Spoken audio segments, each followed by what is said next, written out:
국민연금 두 번째 칼입니다. 국민연금 이번에는 남양유업을 정조준하고 나섰습니다. 3월 주주총회에서 남양유업에 대한 배당 관련 위원회 설치를 제안한다고 하는데요. 박사님이 과연 통과가 될까요?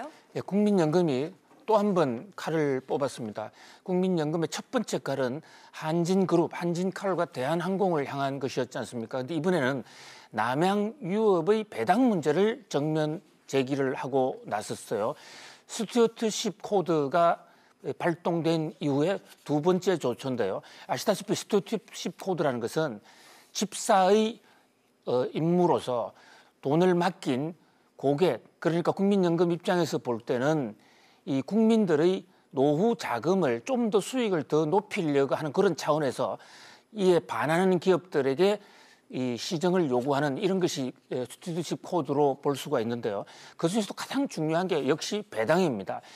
주식 투자를 하는 이 주식 투자자들의 입장에서는 주식 투자를 해서 배당을 얻고자 하는 그 목적이 사실 가장 큰 거예요. 주식 시세 차익은 오를 수도 있고 내릴 수도 있다. 그런 관점에서 주식을 보유하는 동기 중에 가장 큰 것이 배당 수익이라고 볼 수 있는데, 사실 우리나라 기업들의 배당은 선진국이나 심지어 후진국에 비해서도 배당이 너무 낮습니다. 뉴욕 증시에서 코리아 디스카운트라는 얘기가 있어요. 한국 주식을 조심하라. 그리고 한국 주가를 오른다고 생각하지 마라. 이런 얘기인데요. 그 이유 중에 가장 큰 것이 바로 우리나라 기업들이 배당을 적게 하기 때문입니다.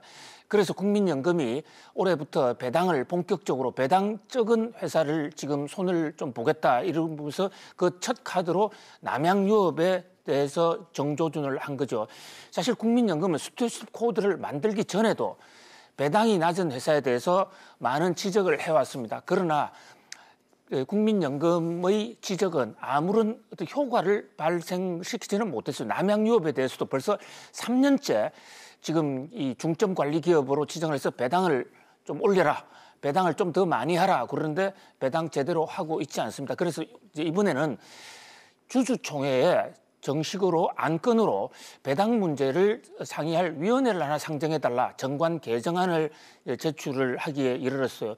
물론 남양유업의 경우에는 지분의 51%를 사주인 홍은식 일가가 소유하고 있기 때문에 국민연금의 5% 정도 되는 저조한 낮은 지분율로 남양유업을 움직이기는 매우 어려울 것입니다. 그런 면에서 또 하나의 국민연금의 칼은 문자 그대로 종이칼이다라는 이런 지금 비판도 나오고 있습니다만은, 그러나 어쨌든 국민연금이 기업의 배당을 높이는 문제에 본격적으로 뛰어들었다라는 그런 측면에서 우리나라 재계의 재무구조 관리 또 기업 경영의 판도가 좀 달라질 수 있지 않을까라는 그런 기대가 나오기도 합니다.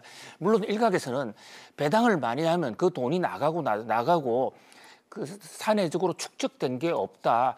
그래서 기업의 재투자를 위해서는 배당을 억제해야 된다라는 이런 얘기가 있습니다만은, 이것은 글로벌 스탠다드로의 기준으로 보면은 매우 과장된 얘기고 좀 억지라는 그런 지적을 하지 않을 수가 없어요. 배당을 많이 해야 주가가 오르고 또 그로 인해서 배당을 받은 사람들은 재투자를 하고 이런 선순환의 메커니즘이 돌아가는 것이지, 배당을 하지 않으면 주가가 오르지 않을 뿐만이 아니라 주주들이 떠나게 됩니다. 그런 면에서 이 남양유업은 수년 전에도 대리점 밀어내기로 해서 국민적인 지탄을 받은 적이 좀 있죠. 저 남양홍씨들이 하는 기업이라 해서 남양유업인데, 이번 기회에 배당도 많이 하고 또 장사도 잘해서 국민들에게 그 이익을 돌려주면서 성장도 함께하는 그런 국민적 기업으로 거듭나는 계기가 되었으면 합니다. 네, 계속해서 세 번째 키워드 보겠습니다.